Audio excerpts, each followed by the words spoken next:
Por favor, abra sua Bíblia em 1 Tessalonicenses capítulo 2.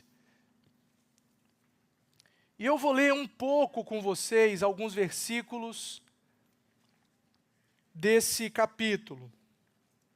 Quantos eu consegui? 1 Tessalonicenses capítulo 2.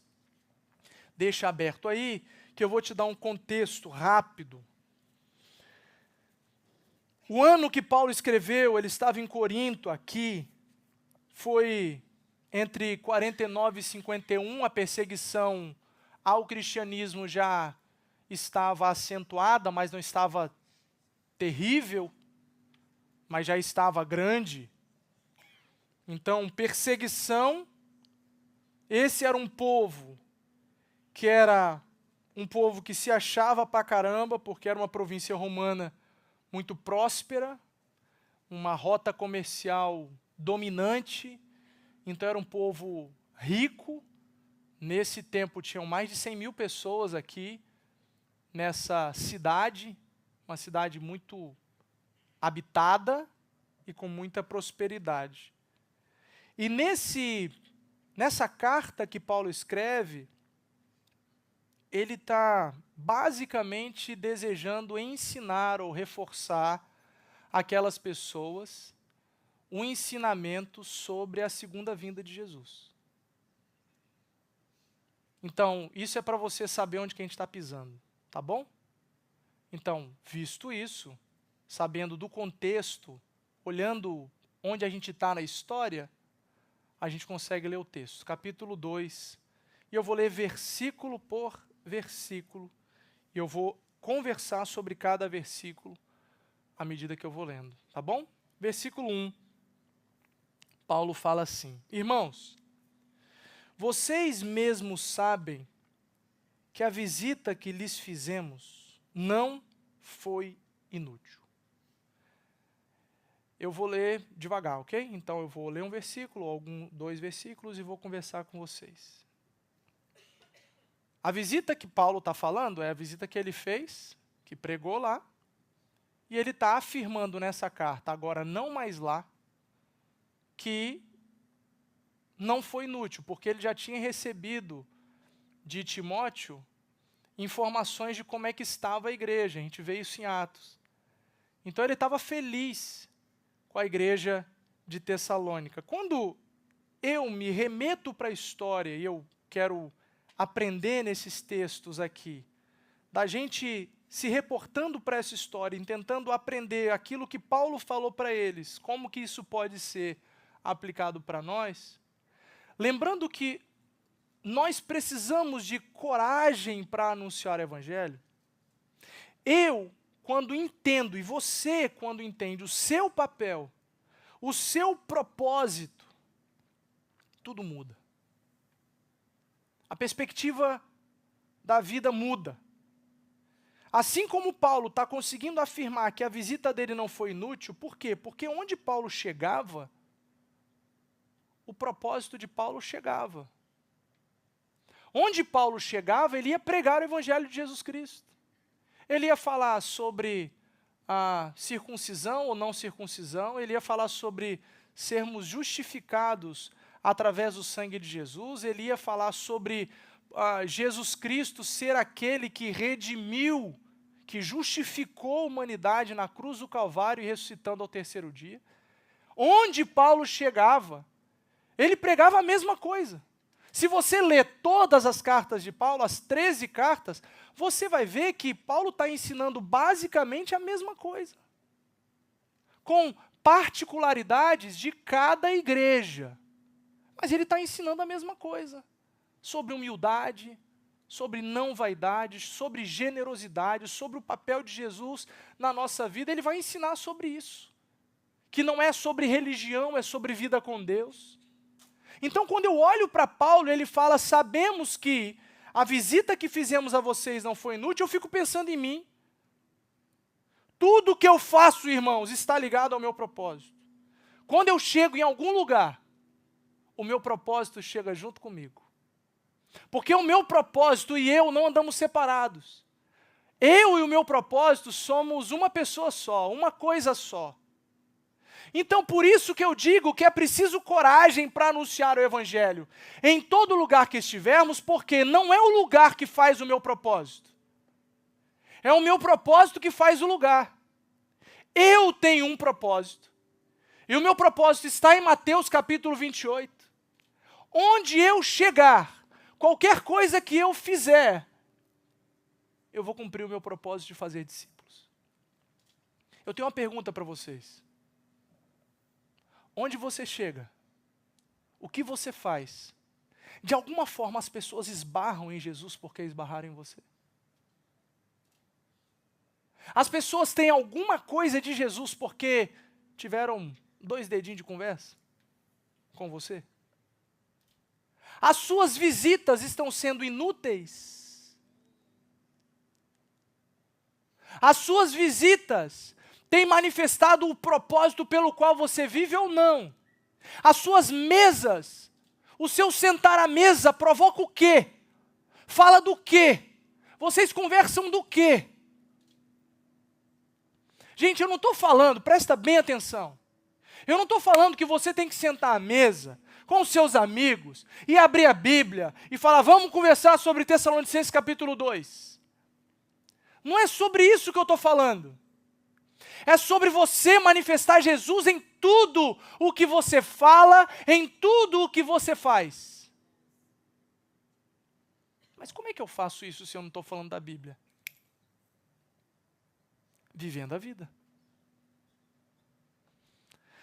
A vida de alguém que ama Jesus é completamente diferente da vida daquele que não ama Jesus. E eu vou falar um pouco sobre isso. Versículo 2. Então, ok, você entendeu o seu propósito? Seu propósito está em Mateus 28. E onde você chega, o seu propósito chega com você. É impossível desassociar a pessoa do seu propósito. Versículo 2. Apesar de termos sido maltratados e insultados em Filipos, como vocês sabem, com a ajuda de nosso Deus, tivemos coragem de anunciar-lhes o Evangelho de Deus em meio a muita luta. Coragem, exigir coragem para anunciar o Evangelho significa que mesmo que os lugares que eu esteja, os ambientes que eu estiver, me causem desconforto, seja ele qualquer um, eu ainda vivo para anunciar o Evangelho de Jesus Cristo. Mesmo que o lugar que eu esteja me cause perseguição, desconforto, briga, maltratos, eu ainda vivo para apresentar Jesus Cristo para as pessoas. Porque as circunstâncias não falam sobre o meu propósito. Eu falo sobre o meu propósito e eu existo para fazer discípulos. Quantos discípulos você já fez ao longo da sua vida? Discípulos de Jesus. Se você não fez ainda, quantos que você está formando hoje? Qual o nome? Ou quais são os nomes das pessoas que você está formando? Quem é que você está sendo intencional para anunciar o Evangelho de Jesus, para poder as pessoas saberem que há esperança em meio ao caos? Porque a gente não é daquele time que é mensageiro do caos. Nós somos do time, do grupo de pessoas que são mensageiros da paz. Nós somos seguidores do príncipe da paz. Enquanto está todo mundo desesperado, enquanto está todo mundo completamente perdido, a gente traz a mensagem de paz. E a paz é uma pessoa, é Jesus Cristo. Eu deixo a minha paz com vocês. A minha paz eu dou, não dou como o mundo dá. Não se turbe o vosso coração, está tudo bem. Eu estou aqui. Venham a mim todos que estão cansados e sobrecarregados, que eu darei para vocês descanso. O meu jugo é suave, o meu fardo é leve. Tem jugo e tem fardo. Mas está tudo bem. Vem comigo. Eu sou manso e humilde de coração. Quantas vezes você disse isso para as pessoas que estão ao seu redor? Quantas vezes você sentado à mesa, o pessoal está desesperado e você só fala... É complicado, mas correria. É difícil mesmo. Você carrega uma mensagem de esperança. Você é mensageiro do príncipe da paz. O que você vai dizer? Vai dizer sinto muito? Não, gente. Você vai falar, foi assim comigo também, vai assim com todo mundo. Tá uma raiva desse negócio, gente. Cumprimos o nosso propósito independente das circunstâncias e onde a gente chega com a mensagem. Mas, irmãos, é preciso coragem. É preciso coragem para ser perseguido. É preciso coragem para, às vezes, ser o chato. É preciso coragem para, às vezes, não se sentar naquela roda. É preciso coragem para não rir de alguma piada. É preciso coragem para dizer, eu não quero receber essa mensagem. É preciso coragem para anunciar o Evangelho de Jesus. Versículo 3. Pois nossa exortação não tem origem no erro, nem em motivos impuros, nem temos intenção de enganá-los. Olha o que Paulo está dizendo. A nossa motivação, a nossa exortação não tem origem no erro, nem motivos impuros, nem temos intenção de enganá-los. Irmãos, exortação. Quem que gosta de exortação? Eu imaginei. Ninguém gosta. É um negócio rejeitado, exortação, né? Ninguém gosta de exortação. Criança já nasce sem gostar de exortação. E aí, quanto mais velho fica, pior fica. Sabia disso? Porque a criança não gosta, aí vai aprendendo a lidar. Aí vai amadurecendo, fica adulto. O adulto tem o socialmente ainda correto, tem os filtros da idade. Aí quando vai ficando mais velho, pelo menos é isso que eu vejo. Quando vai ficando mais velho, as pessoas mais velhas vão se enchendo de uma autoridade própria. E de ausência de filtro por conta da idade. Eu não quero, fiquei controlando a minha vida por, 70 anos, agora não quero mais, agora eu falo o que eu quiser. E aí quando você vai exortar alguém um pouco mais velho, aí o pau quebra. Quem é você? Quantos anos você tem para falar isso comigo? Não é assim ou não? Não sei se é com você é mesmo, se você pensa igual. Não estou falando de todos não, gente, é algumas pessoas. Mas ninguém gosta de exortação. Mas a igreja de Cristo, os homens e mulheres de Deus, são como pais, que exortam em amor, para que haja crescimento. O objetivo da exortação do crente só tem a ver com cuidado a outro. E não a si. É para o outro. É para você. Então, quando Paulo está falando aqui, olha, a nossa exortação não tem origem no erro, nem em motivos impuros, nem para enganá-los, aí ele fala no 4, ao contrário, como homens aprovados por Deus, para nos confiar o Evangelho, não falamos para agradar pessoas, mas a Deus que prova o nosso coração. O objetivo da exortação, ouça isso com muita atenção. O objetivo da exortação, para você exortar, você tem que ter coragem, porque exortação tem tudo a ver com pregação do Evangelho. Para você anunciar o Evangelho, você muitas vezes vai ter que exortar as pessoas, os seus amigos, os seus amados, as pessoas que andam com você, as pessoas que vão sorrir de coisas que você não vai sorrir. E quando te perguntarem por que você não riu, você vai ter que dizer. Exortação é por amor ao outro, porque nós sabemos a verdade, e a verdade é Jesus Cristo, e só ela liberta. Só Jesus Cristo salva. Então, se eu estou vendo os meus amados se enveredando para outros caminhos que eles estão achando que é salvação, mas não é, nós não podemos nos calar. Nós precisamos ter coragem para mesmo que a circunstância fique nebulosa, a gente siga firme e pregue e anuncie o Evangelho em amor. Lembra que é em amor. Toda exortação é em amor. Pais, toda exortação que você faz ao seu filho precisa ser temperada, moderada pelo amor.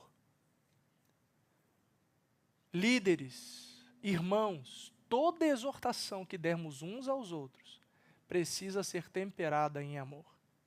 Nós não podemos exortar ninguém cheios de emoção. Você ouviu o que eu disse? Não podemos exortar ninguém cheios de emoção, porque emocionados podemos errar a mão. Tanto para mais quanto para menos. Nós exortamos equilibrados, nós somos moderados, não é isso que Paulo ensina em todas as suas cartas aos seus?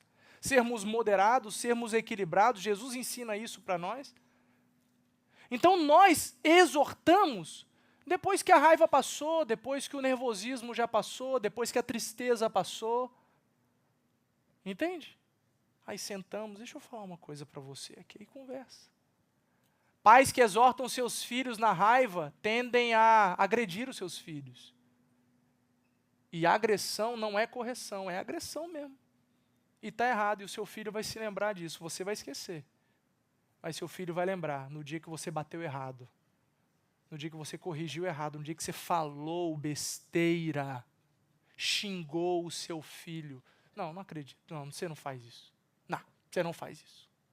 Eu não aceito você xingar o seu filho, porque ele é herdeiro do Senhor. Ele é herança do Senhor. Ele é filho de Deus, antes de ser seu. Vocês se liguem.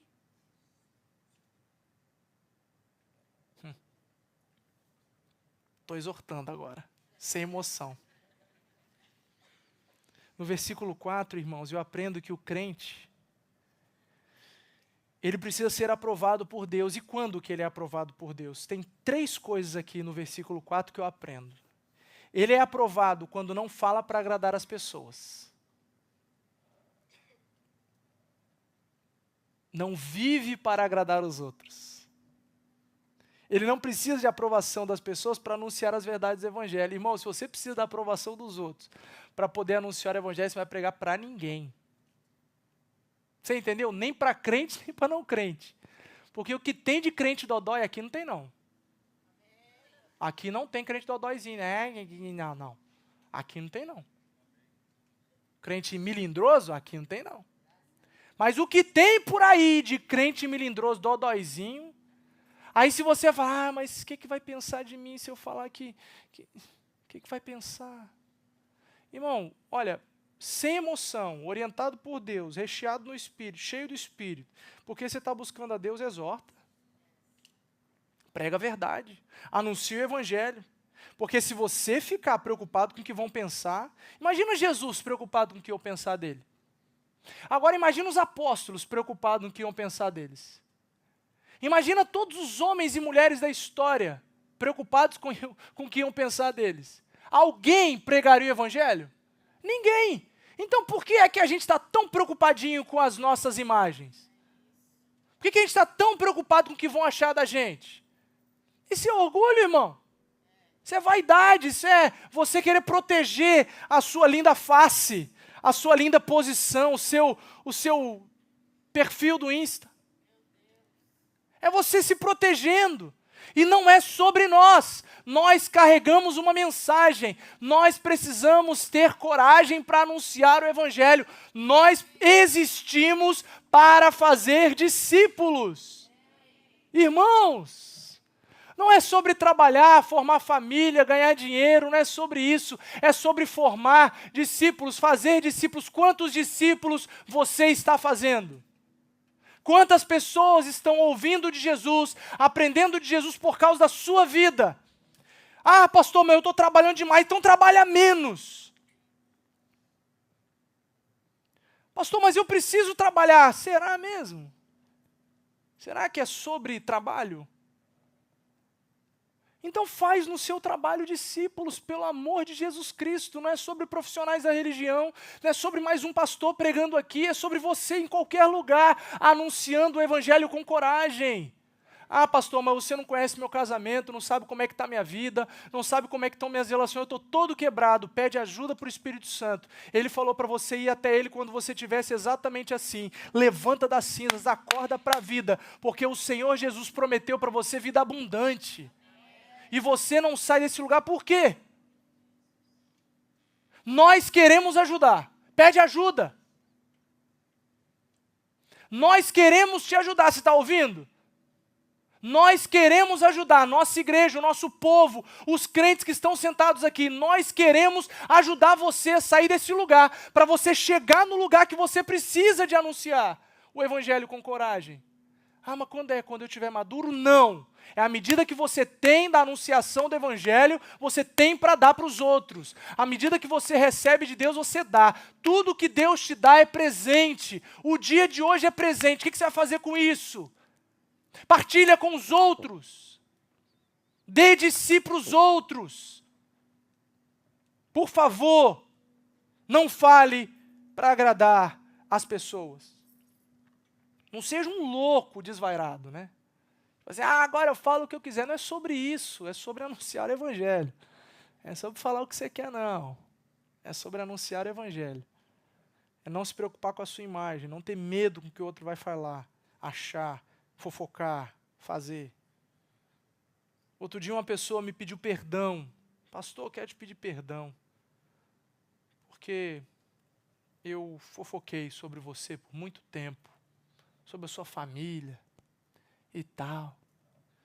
Assim, está perdoada. Você está perdoado em nome de Jesus, está tudo bem. Agora vai, faz discípulos, segue em frente. Imagina se eu fosse morrer a cada pessoa que fala mal de mim. Ou se eu fosse me achar a cada pessoa que fala bem. Achar que sou eu ou é sobre mim. Me importar com isso, fazer por causa disso. Aí eu seria preso, aprisionado, sabe a quê? A opiniões, a sensações, a sentimentos, a gostos. E eu sou um pregador do evangelho. Não é porque eu sou pastor, eu desço. É porque eu sou crente, igual você. Não é porque eu estou aqui em cima, é porque eu estou aqui embaixo. Como você. Ah, mas você estudou. Não é sobre estudo, não é sobre teologia. É sobre o quanto que temos de Deus e o quanto que partilhamos dele com os outros. Ah, irmãos, é preciso ter coragem. Ah, pastor, mas onde eu trabalho, no lugar que eu vivo, parece que o céu é fechado. Abre o céu, irmão. Abre o céu. Como é que eu abro o céu? Ajoelhado no chão, clamando ao Senhor que mude o ambiente através da sua vida, usando a sua vida para a glória de Deus, você aprendendo a hora certa de falar, a hora certa de calar, mudando o ambiente da sua casa. É você que muda o ambiente, porque onde você chega, o seu propósito chega com você. Onde você chega, o seu propósito chega, e você não se importa com as pessoas, você se importa em cumprir o seu propósito de anunciação do Evangelho de Jesus. Você não se importa com o que as pessoas acham. Você vai cumprir o seu propósito de fazer discípulos. Você vive para agradar a Deus. O texto fala, o versículo 4, coloca de novo aí para mim, por favor, versículo 4. Ao contrário, como homens aprovados por Deus, para nos confiar o Evangelho, não falamos para agradar pessoas, mas a Deus, que prova o coração. Então, a gente que tem coragem de anunciar o Evangelho, a gente vive para agradar a Deus. Então, é sempre, gente, chegando para Deus e falando assim, Senhor, você está aprovando o meu caminho? Esse negócio que eu tenho que fazer, que eu vou fazer, o Senhor aprova isso? Essa decisão que eu tenho que tomar tem a ver com o Senhor, tem a ver comigo. E, gente, está tudo bem fazer negócio, está tudo bem ganhar dinheiro, está tudo bem você fazer o que você faz, está tudo bem. Desde que enquanto você faça, você anuncie o Evangelho. Ao longo dos anos, infelizmente, houve uma separação daquilo que é sagrado e daquilo que é mundano, profano. E, de fato, existe aquilo que é aprovado e aquilo que é reprovado. De fato, tem verdade e tem mentira. De fato, tem aquilo que Deus aprova e aquilo que Deus reprova. Mas, em se tratando de vida comum, nós somos pregadores do Evangelho onde estamos. O sacerdócio universal do crente já foi distribuído para todos nós em Jesus. O véu do templo se rasgou de alto a baixo para que todos nós tivéssemos acesso a Deus, para que não precisasse ter mais o sumo sacerdote para interceder entre nós e Deus. Agora nós temos a liberdade de chegar diante de Deus e com as nossas mãos limpas ou sujas, falando para Ele: Senhor, olha as minhas mãos e sonda a minha vida, me mostra aquilo que eu preciso acertar. E aí, se as mãos estiverem sujas, pedir perdão para Deus pelos pecados e mudar de vida. Para que nós possamos fazer discípulos. Agradar a Deus. Deus está se agradando de você, irmão e irmã. Amigo, amiga que está aqui, como é que está a sua vida? Deus está feliz com a sua postura? Com o seu jeito de viver? Deus está feliz com a sua vida? Só você e Deus sabem como você é e o que você está fazendo. Eu não estou lá. Seu líder de célula não está lá. Seu líder de ministério não está lá. Não. Mas Deus está. Não tem essas coisas? Essas coisas aí? Deus está vendo. Presta atenção numa coisa. Você pode sair impune aqui das coisas erradas que você fez.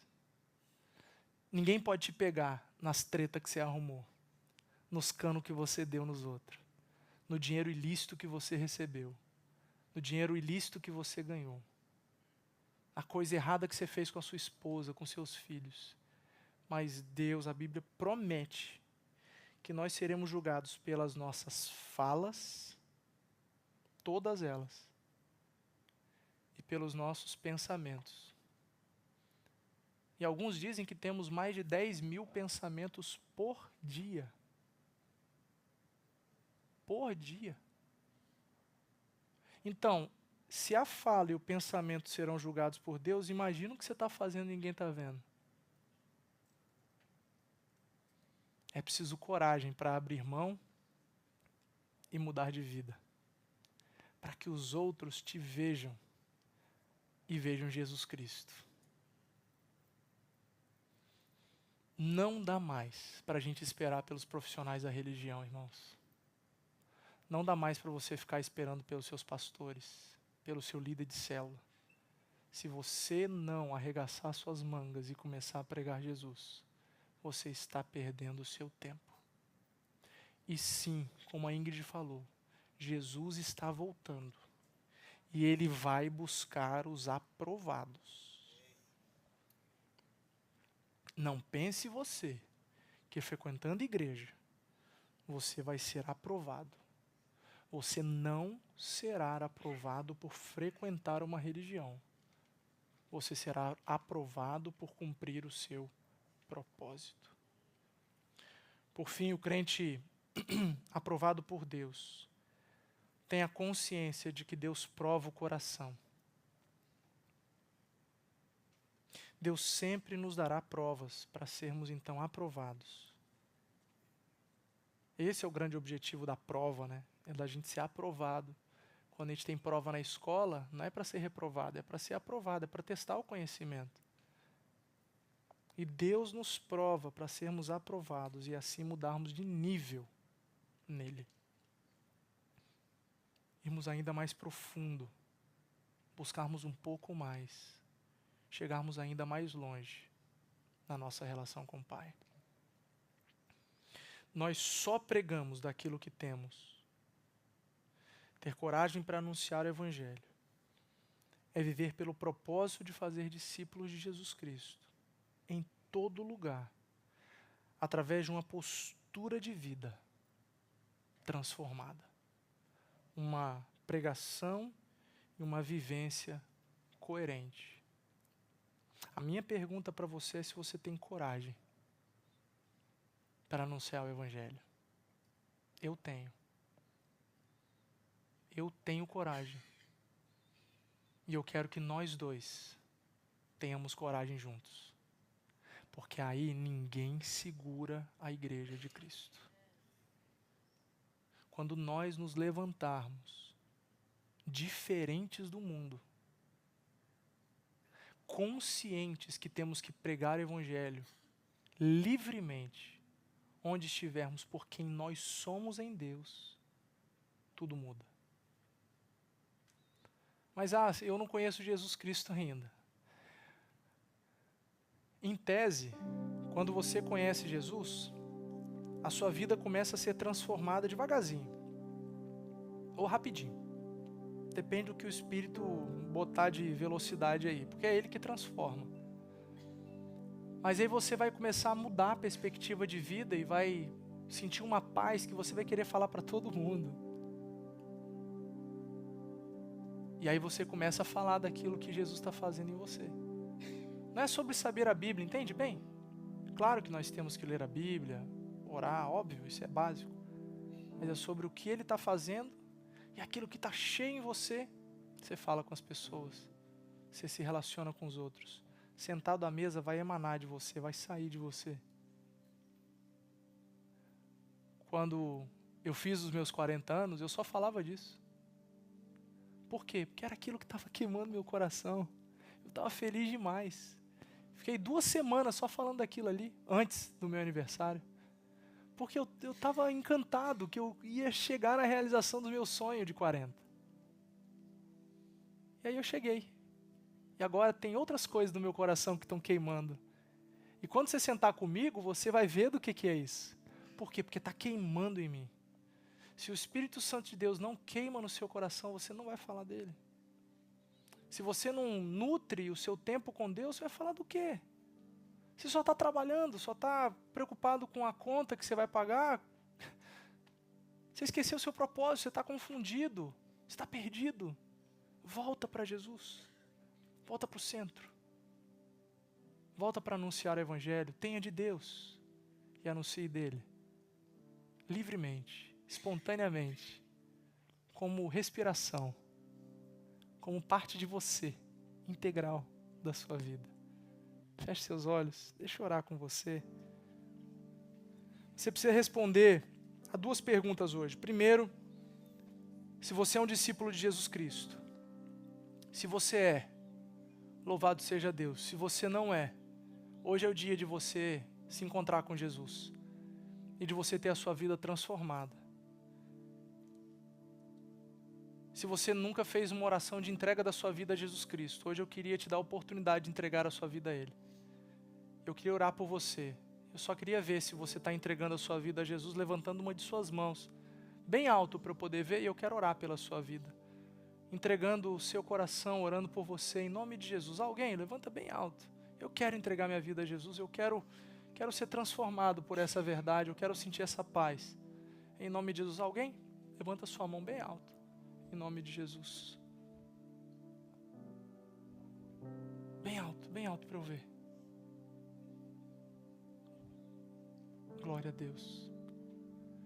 E a segunda pergunta que eu preciso que você responda. Se você já é crente e não tem coragem, hoje você queria se arrepender, quer se arrepender dos seus pecados e encher o seu coração de coragem para viver o propósito de Deus na sua vida, de anunciar o Evangelho de Jesus a todas as pessoas, onde quer que você esteja. Se isso é para você, se você estava acovardado, acanhado, jogado no canto, e hoje vai se posicionar diferente, porque você entendeu o chamado de Deus para a sua vida. Levante sua mão bem alta, eu quero orar por você. Deus abençoe, glória a Deus. Glória a Deus aqui, glória a Deus, glória a Deus, glória a Deus. Vocês podem ficar em pé, vocês que estão levantando as mãos, vocês são crentes já, não precisa ter vergonha não. Glória a Deus, glória a Deus. Mas só fique em pé se você de fato entendeu que você precisa realmente se posicionar, mudar posturas, mudar talvez ambientes, mudar relacionamentos. Uma vida diferente. Porque é mais mais do que sentir, sabe? Espírito Santo, dons, é mais do que isso. É viver com Deus, é cumprir o propósito. É emanar de Jesus. É existir para Ele. Senhor Deus, em nome de Jesus, recebe esses meus irmãos. Transforma a nossa vida e nos dá coragem, uma coragem que a gente nem sabe que tem. Nos ajuda a nos importar com aquilo que o Senhor está dizendo, com aquilo que o Senhor está aprovando.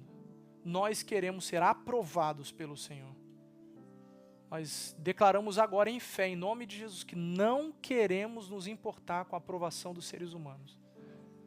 Nós queremos que o Senhor se agrade de nós. Então nos dê coragem para pregar onde quer que estivermos. Não é sobre ser pastor, ou teologia, ou quanto que eu sei da Bíblia. É sobre viver com Deus e emanar dele para os outros. E transbordar dele para as pessoas. Tem misericórdia de nós, nos ajuda. Completa essa obra, transforma o nosso coração. Limpa o nosso coração. Repreenda o diabo na vida das pessoas, em nome de Jesus. Liberta-os pelo nome de Jesus agora, para que sejam livres. Nós oramos em nome de Jesus, papai. Nós oramos em nome de Jesus. Amém. Toda a igreja fica em pé, deixa eu abençoar vocês.